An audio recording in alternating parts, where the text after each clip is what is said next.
Alrighty. Yo, what's good? It's Bear in the building. Thank you for tuning in to another episode of Kueen Talk. Today's special guest is an activist, teacher, organizer, and certified GLSEN PD facilitator, amongst many other things. Please help me welcome Precious Smith. Hey. Thank you, Precious, for joining. Anytime, man. Um, my name is Precious. I'm 43. I'm originally from Navasota, Texas. If you've not heard of it, it's okay. Hour and a half north of Houston. Stop in, see LaSalle. It's a statue. But I live in Wichita. I am black all day, every day. My pronouns are she, her, and hers, and goddess, if you will. So if you don't like she and her, you could take that goddess. And in the community, I identify as a lesbian parent. All right, thank you. Navajo, Texas? Navasota. Texas. Yes. Yep, definitely haven't heard of it. Heard of Texas A&M? Yeah, is It there? is 15 minutes away from Texas A&M. Okay, Yeah. nice. So we should have heard about it then. No. Mm-mm. Where's No. Texas A&M at? Texas A&M is in College Station, Texas. Oh, okay. Okay, I didn't know that either. So, Now, wait, where is Prairie View A&M University? no idea. No idea. I'm so hurt. That is the best HBCU Okay. in the state of Texas. Okay. I said it. What? Followed by Clark Atlanta University, both of which I went to. Where is it at? Prairie View is in Prairie View, Texas. Okay. Forgive me. I don't. I've been to Texas maybe a handful of times though. I've been in like this little bubble of Kansas. I've dabbled a little bit on vacation, but yeah, You wouldn't vacation in Navasota. yeah, I vacation in Navasota because my mom is there. yeah. But other than that, you would not. I need to get out more though. Need to get out more for sure. Yeah. But Um, you're young. yeah, You're young. I got time. You have time. Well, God Yeah. God willing. You said lesbian parent. Right. What do you mean by that? Man, I'm a lesbian and I got kids. Okay. Not only I got kids. So I say lesbian parent because it's important that that's recognized. Yeah. Because yeah, I'm a lesbian and yes, I have children. And my children are my life. Mm-hmm. And so when you meet me, if you're like, "Oh, you're lesbian." I'm a lesbian parent. And you know, some people don't like kids. Yeah. Some people don't want to be around people who have kids. That's fine. I'm a teacher. I'm a parent. I'm a foster parent. So I've got kids on top of kids on top of kids. Yeah. So when did your kids come about in your life? Like Whew. Let's see. when? So I had a joyous time in college. I was dating this guy. That's where Amethyst came from. Love her to pieces. She's 22.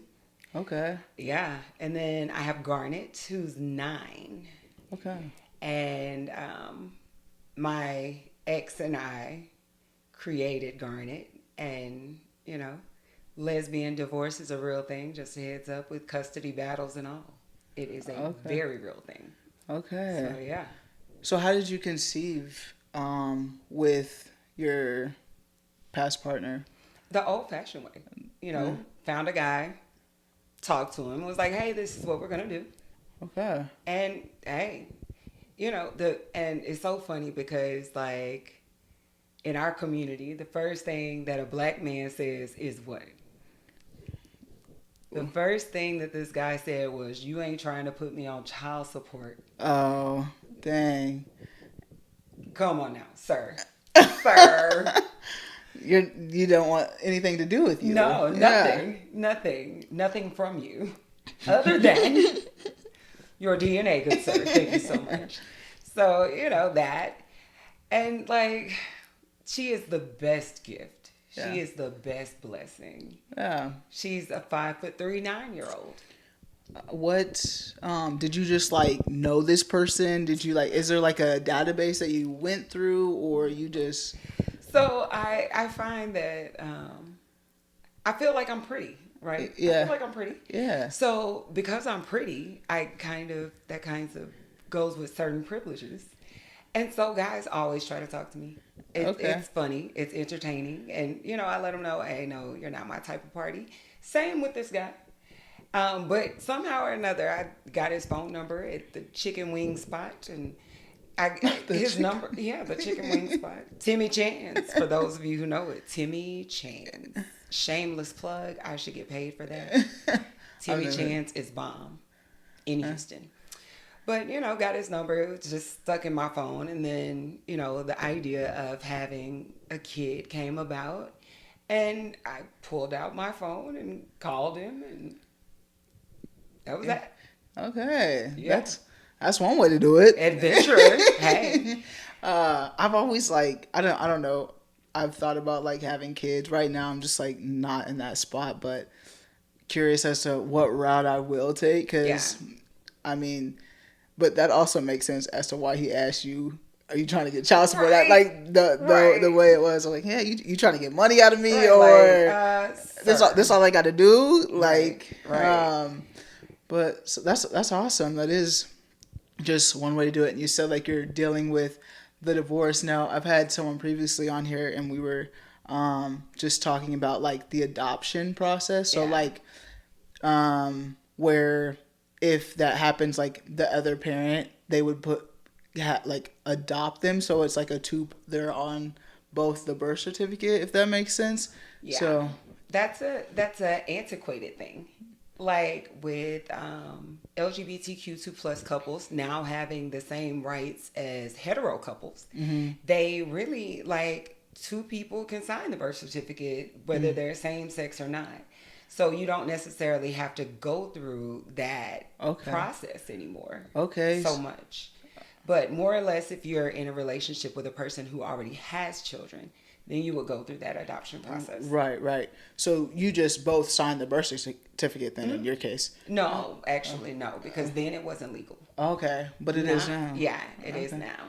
Okay. So, according to the court.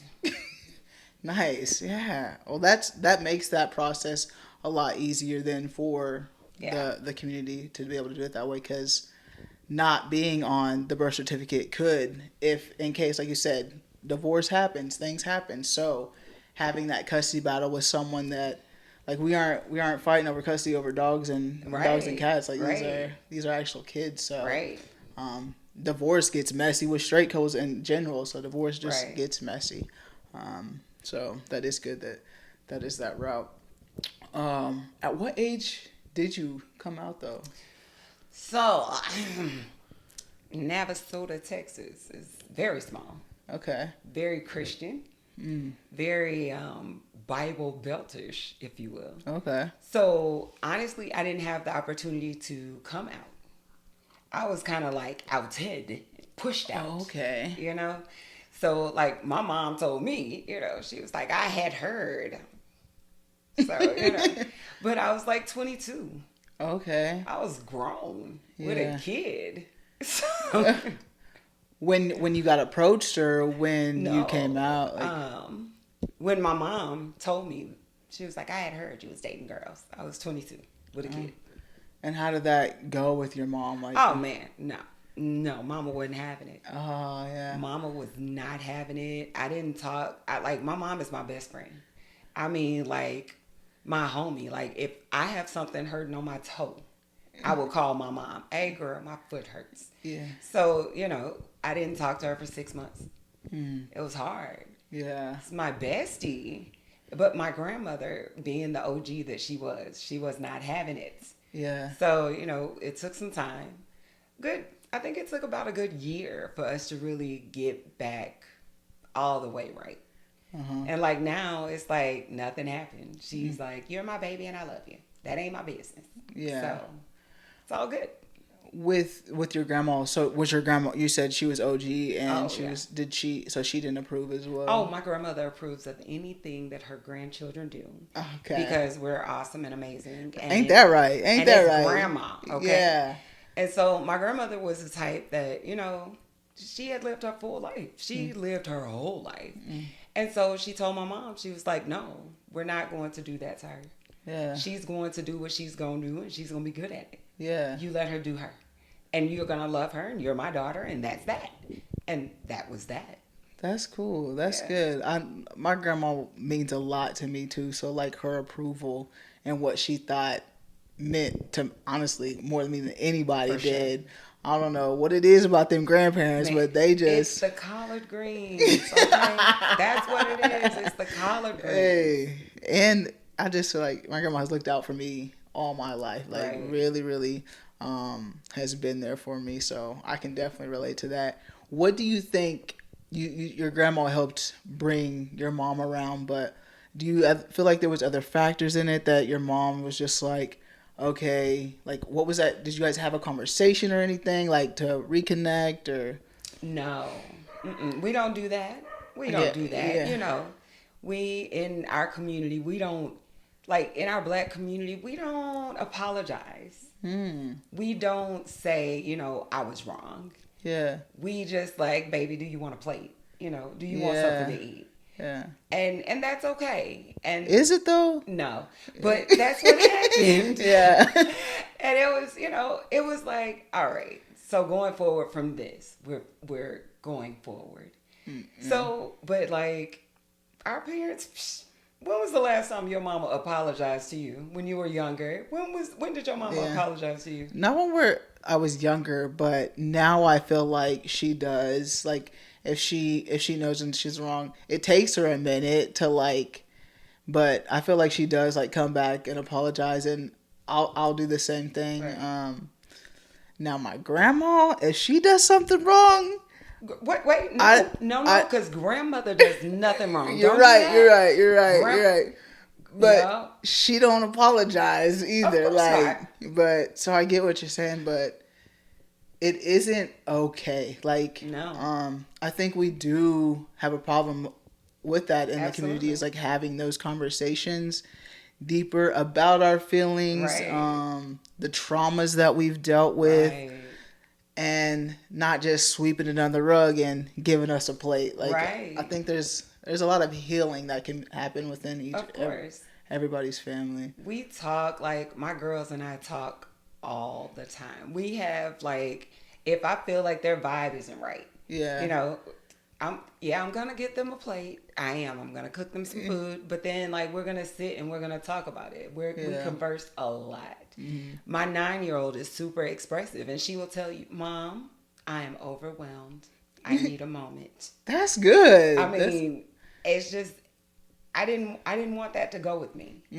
I didn't want to be that parent that you're afraid to talk to. No, I don't want to be that. Right. Yeah. I'm that mom. Come talk to me.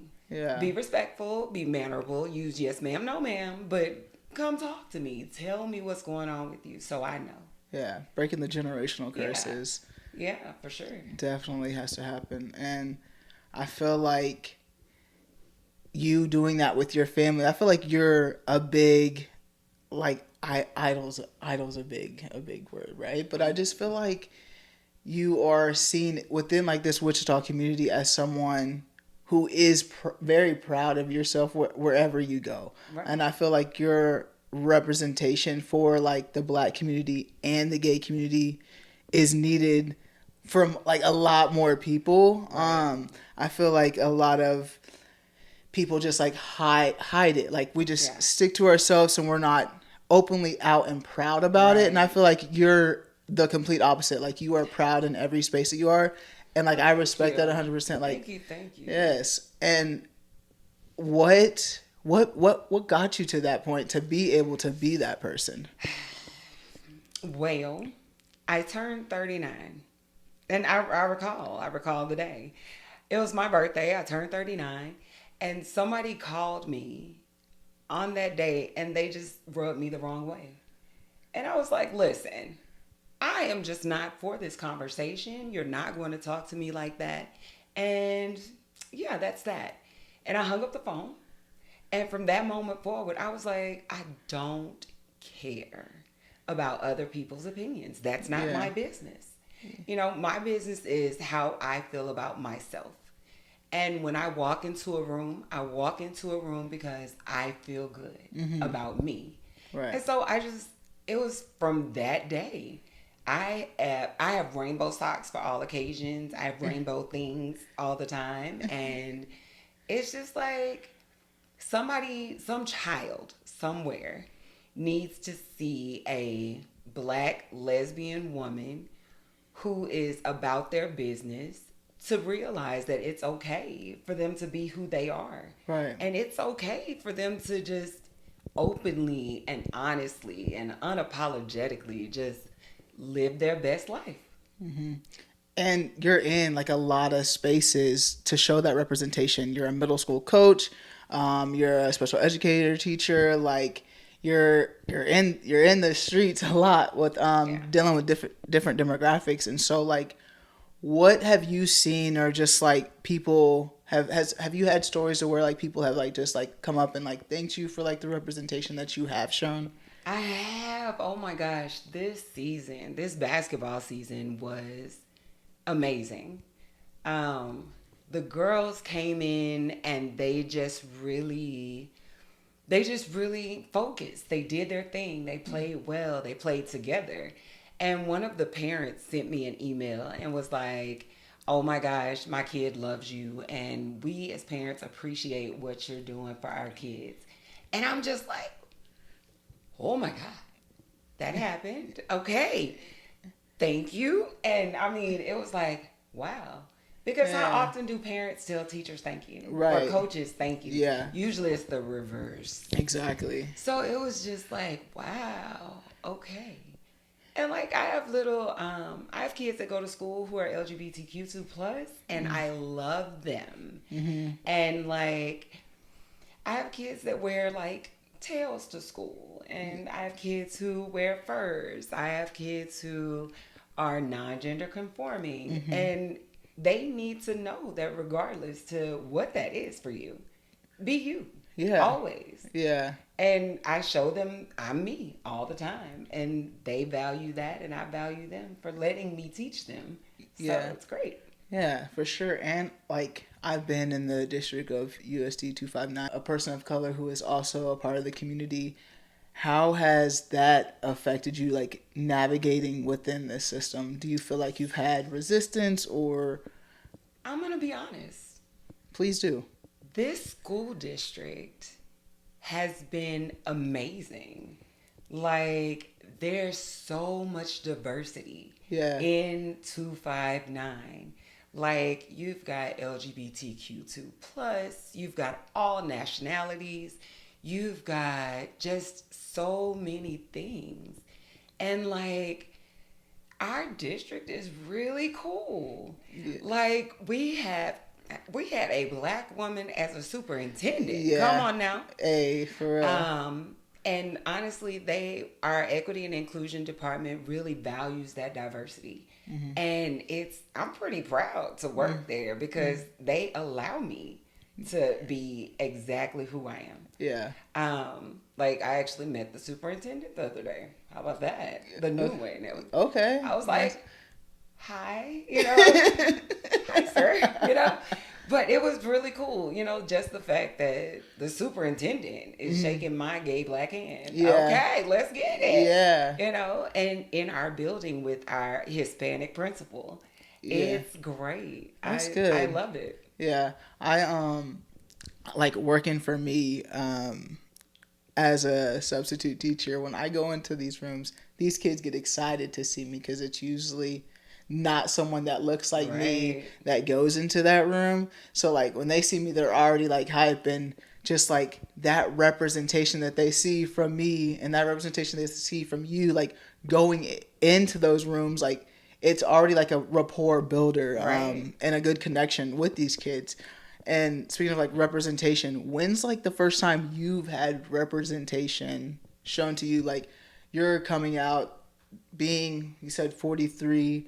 So when was the first time you seen a gay person? And then when was the first time that you seen a person of color that was a part of the community too? Let's Navasota, Texas. Yeah. But really, I think when I started actually noticing, because honestly, growing up in Navasota, slim Yeah. to none. Right. But like, I went to Clark, Atlanta. Okay. And I met some really diverse individuals. And I'm like, okay, this is a thing. People do this. And then I went to Prairie View and ended up in the nightlife in Houston in Prairie View and just loved it. Yeah. So it was That was just, probably so. oh my gosh. There was this one club, Big Yo's. I don't know if Big Yo's is still around, but that was I used to go to Big Yo's after work and just, I can't dance, right? At all. Okay. So I never danced, but Yeah. like I would sit at a table and just soak in all of the variety and the rainbow and just the different flavors of us.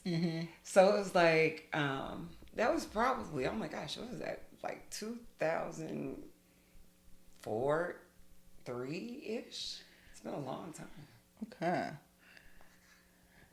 I'm that old. Nah. 40's prime. Prime. Right. In the prime. So how old do you think you were though? Like when you were seeing like that and I had to be about 23-ish. Yeah. 23. yeah, so would you say like even like on TV or anything like that, do you like recall anything? It was just So Navasota didn't get BET what? until I was in like What? I think I was in something like had to have been like 5th, 6th grade, maybe 6th or 7th grade. Like it was the last channel that they added to the cable network, you know? So I didn't grow up with a lot of people that looked like me. Yeah. And so like college, I went to Atlanta. Culture shock. Complete total culture shock. I remember I used to go out to the malls on the outskirts to find white people. Really? Yeah, because like I couldn't take, like I was not used to being around my own people. Yeah. I had to really get used to it. I had to really learn, like, okay, listen, these are your people. Yeah. You didn't grow up with these people, but these are your people. This is who, you should have been socialized around. This is who you should have grown up around. Yeah. And outside of my family, I didn't really hang out with a lot of black people. Yeah. So, Same. Man, so I get to Atlanta and the whole school is black. All the teachers are black. The band is extra black. And I mean, my dorm was right in front of the football field. So the band, the band. So it was like, it was new. Everything was new. But I still had to, at some points, go out to Lenox where there weren't as many of us. And so, it's like, wow, okay. And like still now in Wichita, there's not a lot of us. And then the us that are here, I can't necessarily say that I want to spend a lot of time with them. Yeah. Because the community is so messy. It can be so messy. And I don't have space in my life for the mess. I don't have room for it. I have, like, I was telling my kids the other day, I was like, my house is a harmonious place of peace and tranquility, and you all are ruining my tranquility. And they just looked at me like, sorry, Mom. I was like, thank you. Light a candle. So, it's just, it's a different space. Yeah. That's interesting, like how you felt like you had to go to the outskirts to just like find white people because you just like weren't used to that. What made you go to Atlanta? Were you just going to like search for the culture or what? I really wanted the culture. I really, really, really wanted the culture. And then like I graduated from high school in 1999. So in 1998 was the biggest Freaknik in Atlanta. Oh my gosh. Shame to admit that had like maybe a 30% suggestion in where I went to school. Yeah. And then I'll be darned. 1999, no Freaknik. They canceled it. I was so hurt. Yeah, there's an episode, a series that just came out on about Freaknik though, but I haven't watched it yet. I don't know what it's like, but I've just seen it on the Twitter. So On the Twitter? On the Twitters, hashtagging. I've not seen anything on the Twitters, but I did hear that there was a series or video or something. And I also heard that some of the people in the videos were like doctors and things now. And they were trying to block the production of this video. Dang. Of the series.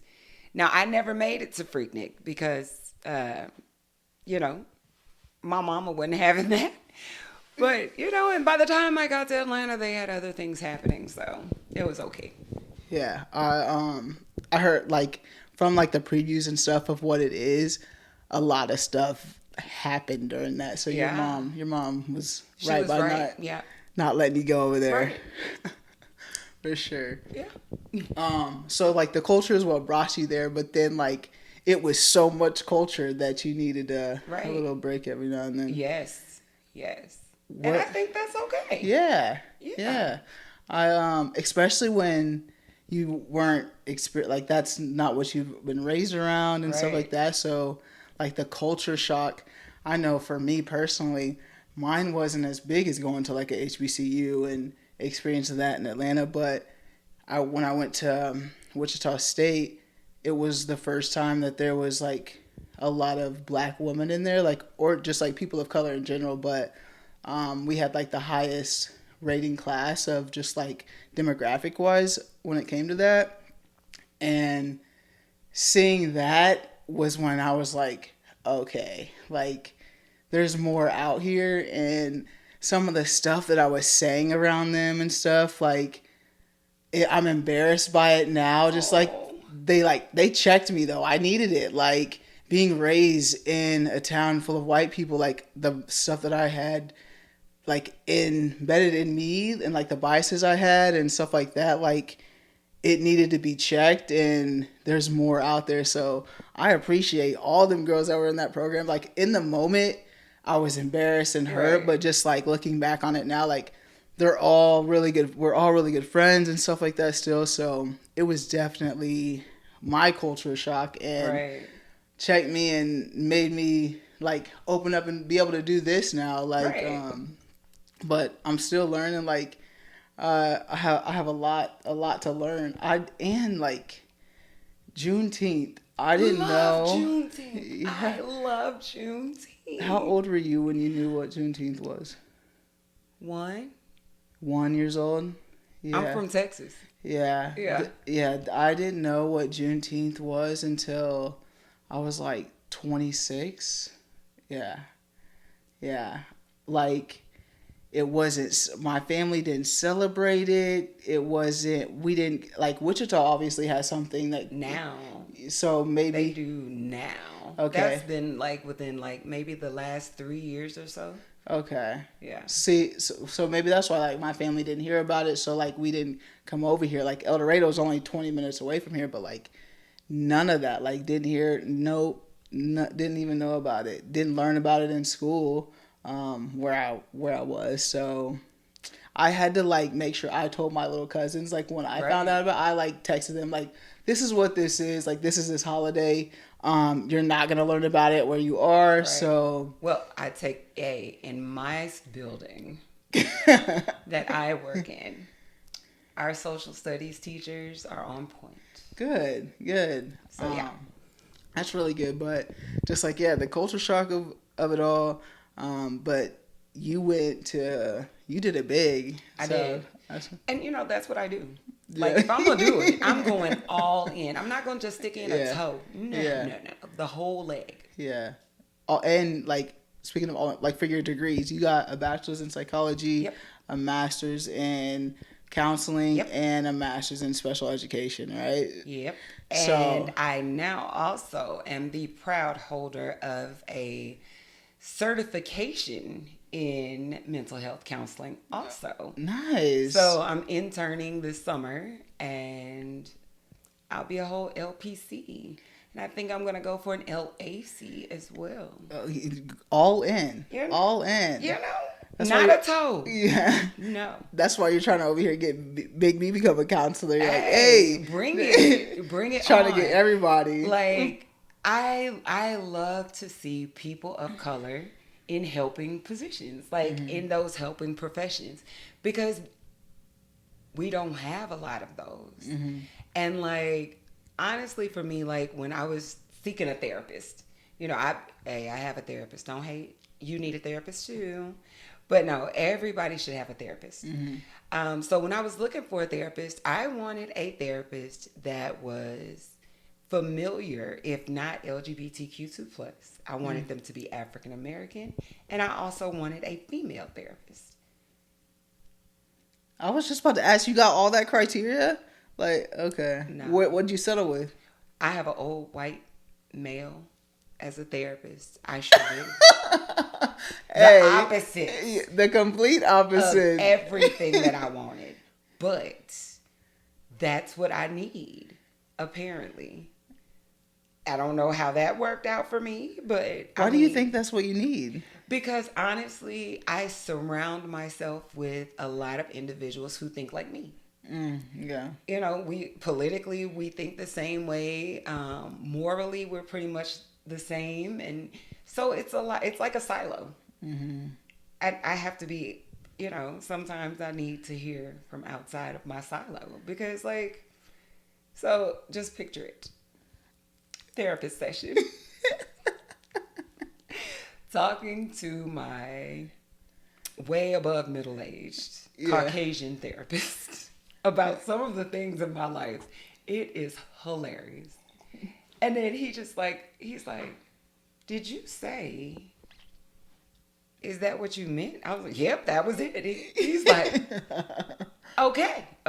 So, I mean, but it's really good to have someone who doesn't think like me to hear me and validate the fact that you think a little different. Yeah. But it's not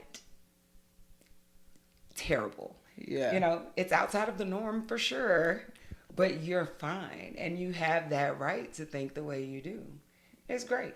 Yeah. I feel like you are a pretty open person, just like about your thoughts and whatnot.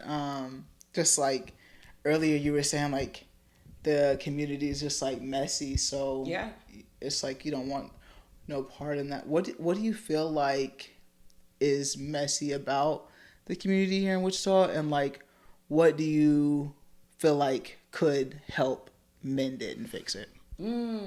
Okay, so I feel like there are too many chiefs in our community. Like, we can't all get together and do a project because, oh, you don't want to do this my way, or you don't want to do this way. You want to do it like this. I'm not listening to you. I'm not going to hear you because we're going to do it my way. And it's a lot of, there are lots of followers, but they only follow one person. So it's like, it's very difficult to be involved in those types of situations where your opinion, you don't feel like your opinion is valued. And then, like, Wichita has a lot of meetings, and in those meetings, nothing gets accomplished. It's just meetings on top of meetings with more meetings, and we're going to schedule another meeting. And it's like, okay, so I'm done meeting. So what do we do next? And it's a lot of meeting and not a lot of walking and working. And I'm a worker. Let's go. Let's get it. Again, my whole leg. So let's get it. And it's like, I don't think people receive that well. They don't receive action well if it's outside of their parameters of what it is that they want to do. And I think that goes for a lot of the organizations here. Yeah, I can see that. Do you feel like the same people are in the lead too? Like the same faces get seen? Do you feel like it's pretty diverse here in Wichita? Like that are people in the limelight, or do you feel like it's just the same? I think that it's a lot of the same people. And then it's like, if those persons get tired, then nobody's doing anything. Mm-hmm. So it's almost like, they're the main chiefs who get followed until they burn out, and then nobody's doing anything. Yeah. So I think Wichita is very diverse, but it's not very jointed. Yeah. Like, it's Yeah. we have some of every culture here, Yeah. and those cultures pretty much stay to themselves. Like, neighborhoods are still segregated in Wichita. Yeah, for sure. I mean, like, you can look at the schools. Mm-hmm. You got a black school, you got a white school, you got a school for the smart kids. Mm-hmm. A But Hispanic school. right, Yeah. it's very segregated still. Yeah. We have a lot of work to do. Yeah. Where do you think that starts though? Like making action after the meeting, do you think that's where it starts? Do you feel like it's the do you feel like let me see what I'm trying to ask. Like do you feel that it's a realistic goal that can be fixed? Or do you feel like this is just going to be the way Wichita is and it's going to stay this way? In the 10 years that I've been here, this is the way that Wichita is. But I'm not hopeless. Mm-hmm. I have faith that at some point there's going to be a cause that is going to join. There'll be a cause that'll join everybody. Like when we did the George Floyd demonstration down at the police station on 21st. Mm-hmm. There were so many people there that some looked like me, some didn't. Mm-hmm. And, the community came out and the speakers came out from the community. There was like the NAACP, then there were city council, there was the mayor, there was the police chief. It was awesome. Yeah. So it's sad to say that it takes someone's death to bring communities together, but they did. Mm-hmm. And I mean, honestly, I feel like it's going to take us to have to rally around another cause in order to bring some of these different factions into this space. Yeah. So let's narrow this space down and just look at the community of the LGBTQ plus. Do you feel like within that community it's building and growing here in Wichita, or do you feel like it has a lot of work to do in itself? It too has a lot of work to do. Mm-hmm. Because like the LGBTQ plus community that is African American, a lot of us are still like in closets. Mm-hmm. A lot of people aren't out at work, and a lot of people just aren't out. Mm-hmm. So it's like, okay, how can we all get together and, don't tell anybody it's a gay function. It's a black function. It's not a gay function. No, it's all of that. Mm-hmm. If I'm having a function, it's pretty much a black gay function. Yeah. It's pretty much me. Yeah. So it's a matter of, I think it's going to be a matter of changing perspective. Mm-hmm. And the younger kids now are all about out. Yeah. They are who they are when they are who they are. Yeah. And so the fear that we had in my generation growing up, being able to say that we're lesbian, we're bi, we're what have you, there was a fear there. Mm-hmm. And so these kids have no fear.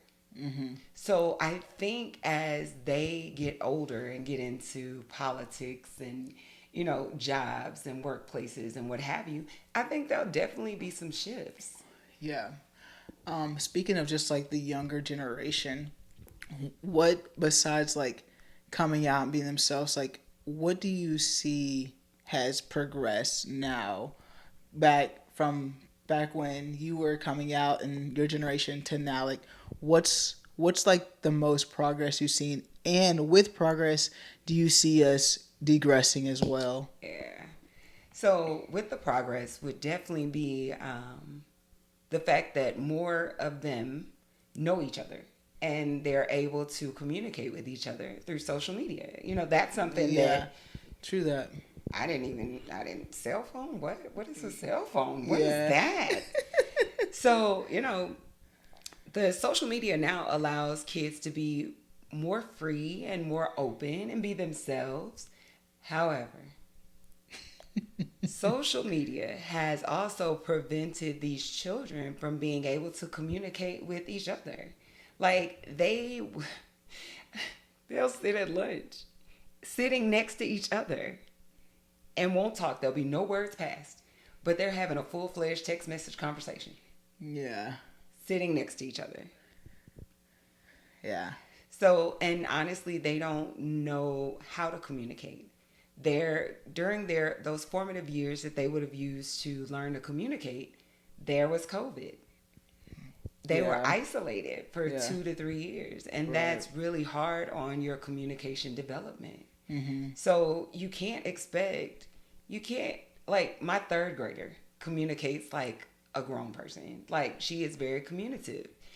But like my 14-year-old is not. Like she can't express herself, but she can write you the best letter you've ever read in your life. Yeah. Or she can send you the best text message. But my 9-year-old will say to you, I'm overwhelmed and I need a minute. Yeah. So, social media. Yeah. I blame it all on social media and COVID. Yeah, both of those things, like you said, you made a good point with just like being able to reach other people, and you can search for that representation now if you're like searching for it. If you're like wanting to find those connections, like it can come up on your For You page in a minute. Now that's not in person, right? But like you said, just like searching for it, finding it, it is easier to do that with this younger generation. And I wanted to just like go back a minute on just like being a queer person of color while also being black. And I know how do you navigate each group? And I want to like say a quote that you said. You said it's hard to do because I do well in the LGBTQ plus community as long as it's predominantly white, but in the black community it's not okay to be LGBTQ plus and black. It's like I can go represent all the black things but can't represent any of the other things that are in my own life in my community. How do you navigate that? Like we've discussed how you're open and loud in these spaces, but how do you navigate that portion of it, of being in black spaces that you're not familiar with being yourself? I don't. No lie. Like, okay. Honestly, I do not. If I can't bring all of me into a space, I don't go. Yeah. Like, I only fake smile for pay. And so if I am in a space that I don't like and I have to fake smile to be there, I'm not going. Yeah. No. I don't. Yeah, that makes sense. Do you feel like that happens in a lot of black spaces here in Wichita specifically? For sure. I used to go to church. Believe it or not, I went to church. And it was just not for me. And it wasn't necessarily the teachings or anything. It was the people. Like, yes, I have children. Yes, I'm gay. Yes, I have a wife. And yes, we are all sitting right here on this pew. Look at us. It was so difficult. Mm-hmm. It was the stares and the whispers and the behind the back type things. Mm-hmm. And I used to fake it. Like, my mama said I had to go to church, and no, I don't. Yeah. So I refuse. I just refuse to go into those spaces. Like, and if I'm going somewhere or hanging out with people, the first question I ask is who's going to be there? Who coming? Yeah. They bringing such and such, I ain't coming. Right, yeah. But I mean, and I feel like I deserve that. I deserve Yeah. to only have to go into spaces are that allow me to fully be me. Right. Yeah. I I'm with you there. Like I know you said like I feel like we all get to that point where it's like we don't care. Like you mentioned earlier, yours was 39.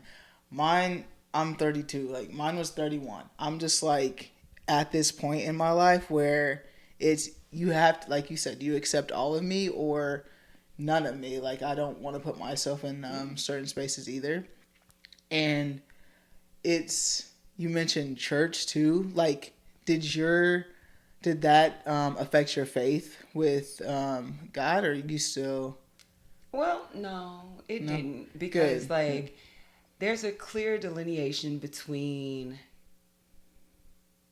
God and church people. Mm-hmm. They're not the same. Mm-hmm. And because I realize and I know that, I mean, nothing that a person can honestly do affects me in such a way that it shakes where my faith lies. Good. I mean, don't get me wrong. I'm not the most Christiany of the Christians, and I'm not the most witchety of the witches. So Yeah. you just never know. I fall somewhere in between, Yeah. and I just feel like my I guess my religious mantra is just don't be a crappy person. Yeah. Hey, just don't be a crappy person, and I feel like everything else falls into place. Yeah, for sure. Um, and I feel like you're teaching your daughters these like teachings, like you say you have these open conversations with them. How do you guys navigate that of being a lesbian parent? Like, do they face certain situations? Like, have you had to have conversations with them about certain things that they've dealt with? Let's see. Well, okay. Not necessarily because my children are giants. My oldest is 6'5". My Oh, youngest that's is five. Yeah, my youngest is 5'3", and she's 9. So they really don't have those issues necessarily, and but I will say they're very confident young black women, good. and they carry themselves in such a way that nothing can shake them. I remember talking to my kid, and she was telling me, she was like, "Well, got a boyfriend." I was like, "Well, good." So, and then she was like a week later, I was like, "Where's your boyfriend?" She was like, "Girl, we broke up." I'm like, "What happened?" He was a church boy, Mom. I said, "What does that mean?" He got a problem with gay people. No, you can't be with me. You got a problem with gay people. Good day. And I'm like, okay, how do are you hurt? Do you need some Yeah. chocolate milk? I mean, what can I do for you? And she was like, girl, I'm good. And hey, that's that. Yeah, well, that's good that you're raising good daughters, like, and understanding and won't even be with someone like that No. because of it. So that's good. I always wonder, like, if and when I bring a kid into this world, like, how that is going to affect them. Not just being a lesbian parent, but just this world of just everything, the social media, Yeah.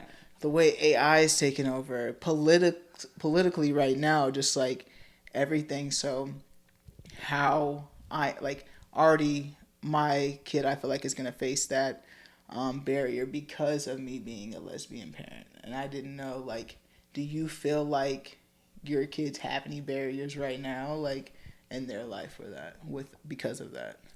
Not really. And call me bougie if you will, but my youngest goes to a private school. And honestly, in their school, they don't have those problems because we're not the only lesbian parents there. Okay. We're not the only black parents there.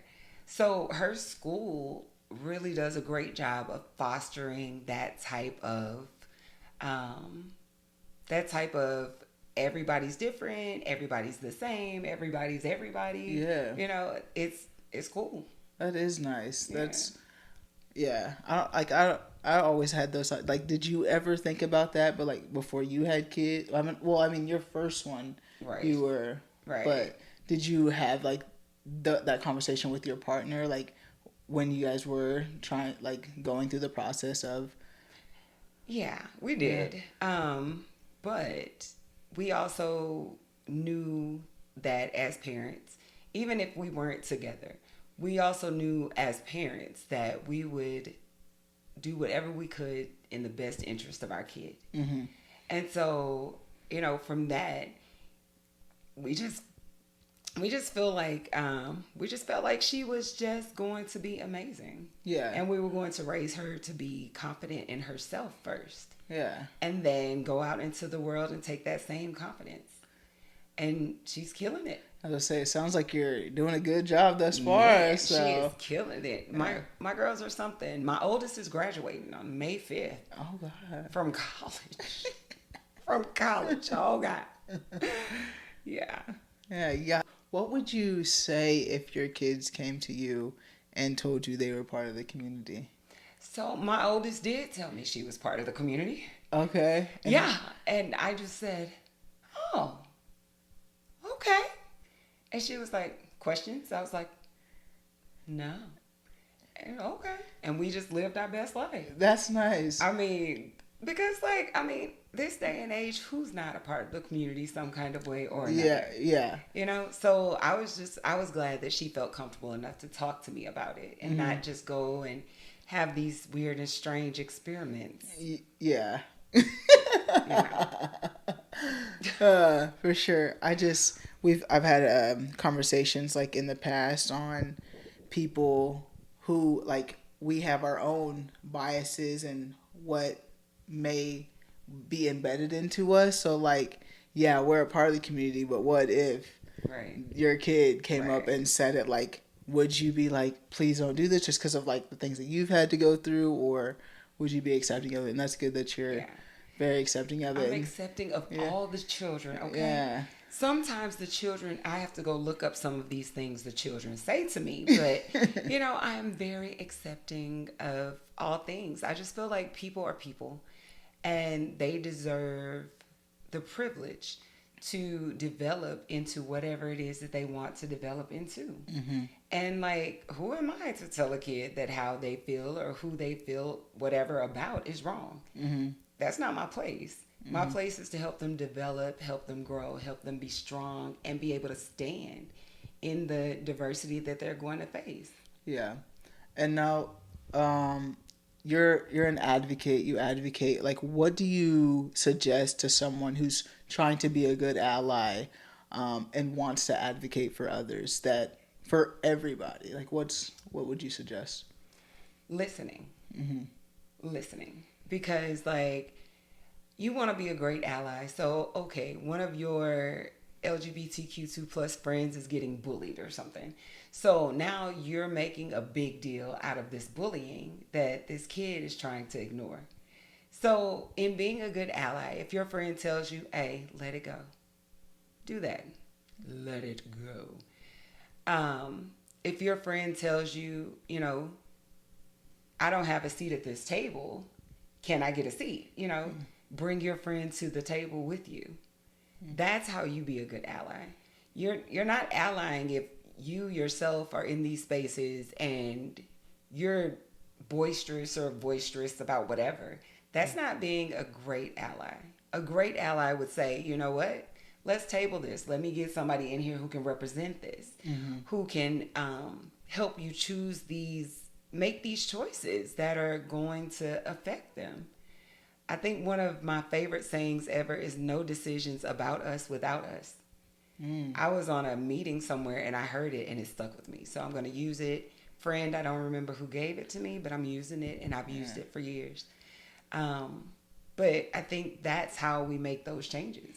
Yeah. We bring people to the table who wouldn't normally have a seat.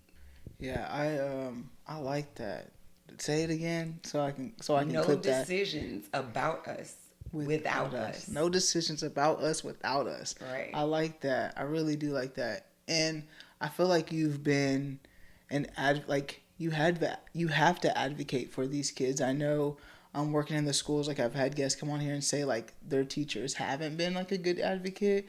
In the district that they were, like they told them about the situation, but it didn't really get resolved. So having people like you in the buildings, being that protector for those students and knowing they do have a facilitator or a teacher that they can come to and help them in situations to just be their authentic self, Yeah. just at least in your presence too. Right.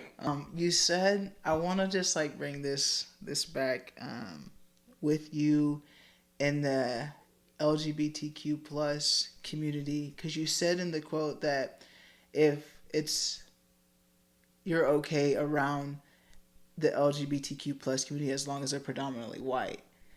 Now, what about the LGBTQ community that is people of color? Do you feel like you have that in a lot of spaces here, or do you?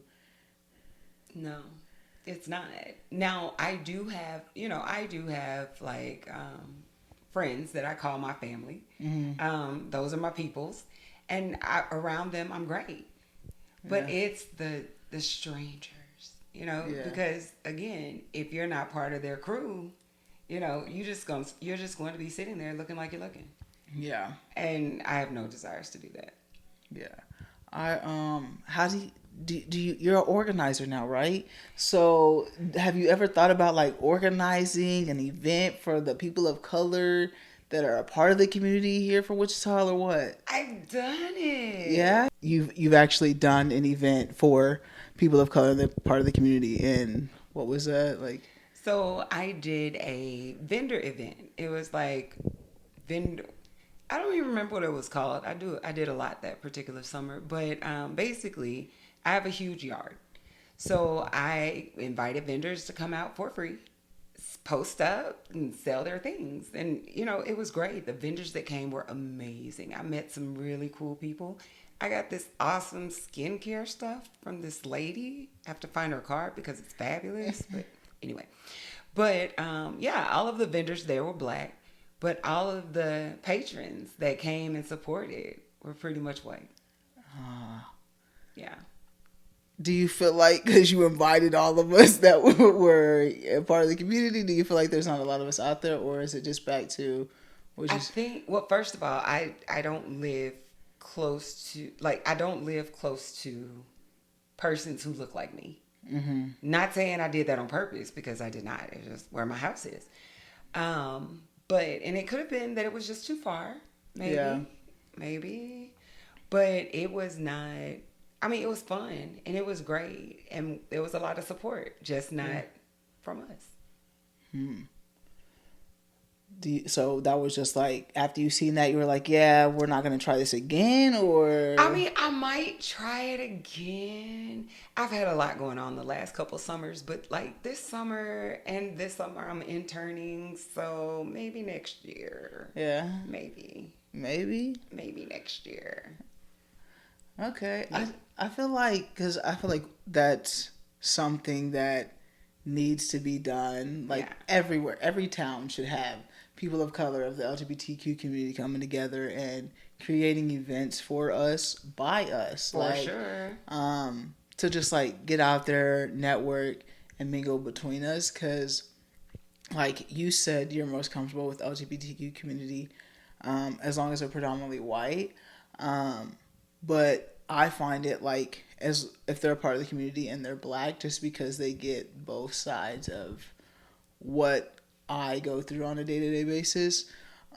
So having those spaces more to go to, I feel like would be amazing. Right. Like, and it would. Like, I would love to see an LGBTQ2 plus nightclub that is black.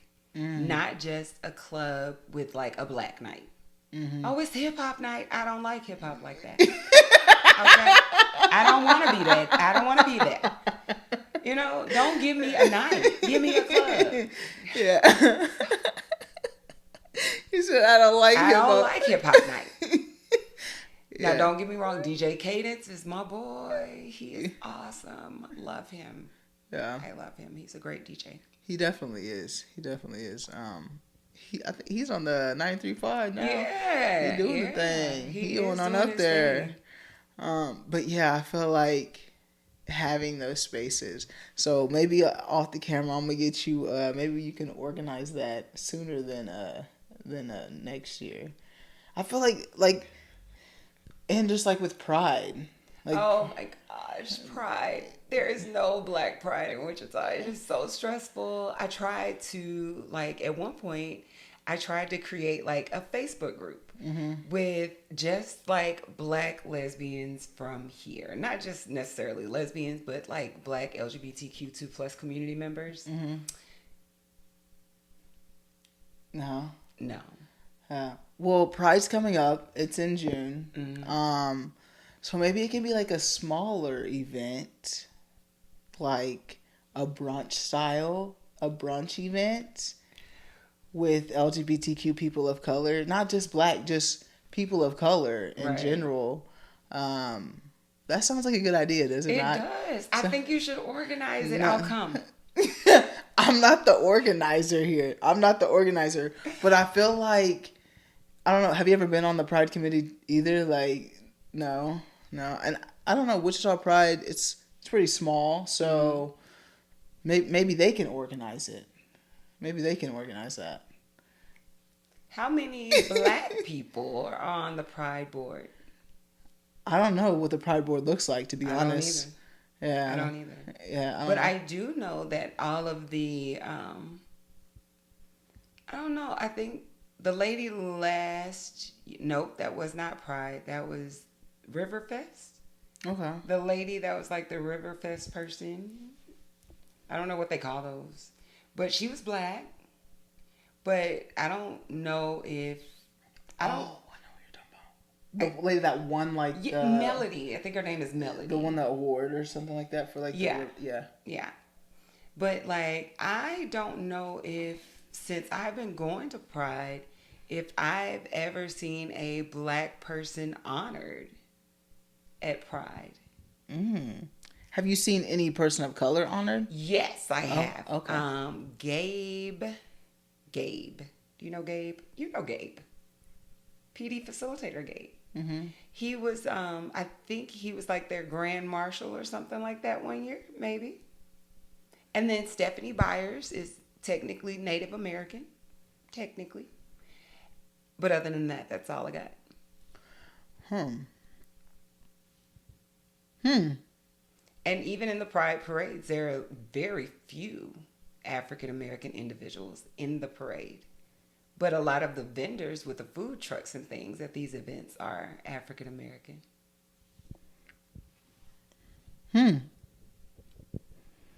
We got to do it for us, by us, if it has to get done. Right, but we can't get us together. It's like, come on, us, come on. And then, honestly, I feel like the us that would be organizing these things, I feel like we are doing everything already. Like I am hecka busy. You know, these kids, it's the kids. But like, I don't make time. Not that I don't have time. I just don't make time. To do those things. Yeah. Well, my hope for Kueen Talk is to like get people to start creating these things. Like, I don't mind being like a part of the planning or whatnot, what has to be done, but just like you've been here 10 years. The space is needed. The environment is needed. And representation matters. Like we need to see that. So I think eventually Wichita's gonna get there, you know. Well, it might take a lot of time, but I feel like we can slowly do it by doing small events and getting it bigger and bigger. So we'll see. Again, I'm gonna talk to you off camera. We gonna see. Oh my gosh. Everyone sign up to be a foster parent. I want more people that look like me to be foster parents. It's important. There are lots of kids. What are your final thoughts? What would you like to leave the audience with today? Be you. Be unapologetically you. The world will adjust. The world will adjust. The world. I like that. I really do like that. And to just be you. I feel like we hide ourselves in certain spaces and mold ourselves to be this person in certain spaces and only have very limited spaces to where we are ourselves 100%. So, like you said, now you're at that space where unapologetically you all the time, wherever you are. And hopefully everybody can get that way, like sooner than later. It feels good. It really it does. Just feels amazing. Mm-hmm. Yeah, and yeah, I'm sorry, I'm laughing about what happened earlier when you got. Right. There's always that one though. Right. There's yes. always that one that tries to test you. Just test you every time. But don't let it happen. But thank you, Precious, for coming and joining me today. Anytime. I will have you come back sometime. I want to create like multiple like I want to create different conversations throughout Kueen Talk, like having multiple people come on and just discussing like with the older generation, younger generation, with your perspective versus our perspective, with things like in the community like that we may have different barriers, just like certain topics and conversations to just get different perspectives on it. So I definitely will be asking you to come back and join me sometime. For sure. And I would love it. Yes, I like having you on here right now and your perspective and all that you do for the community. Like you're, like I said, a little bit of everything. So getting your perspective and your experience on here is a good one for the podcast. So just thank you again for joining me. Anytime. Glad to be here. It was amazing. Thank you. Was it bad? Did you have fun? I did. I have fun. Good. I love it. It's amazing. Anytime you want me to come back, let me know. All right. Good. Thank you guys for tuning in to another episode of Kueen Talk. Please make sure to like, subscribe, comment. Let me know what you think of this episode. And don't get on me too much for not knowing what the Prairie View HBCU is. Please forgive me. Oh my gosh, I did not get my black card revoked today. Please. Not today. Not today. But yeah, you guys, make sure you guys are tuning in weekly. We're gonna continue to have great guests on here, different perspectives, different experiences. So yes, stay tuned. Family, friends, strangers, love. Hey, be nice. Hey.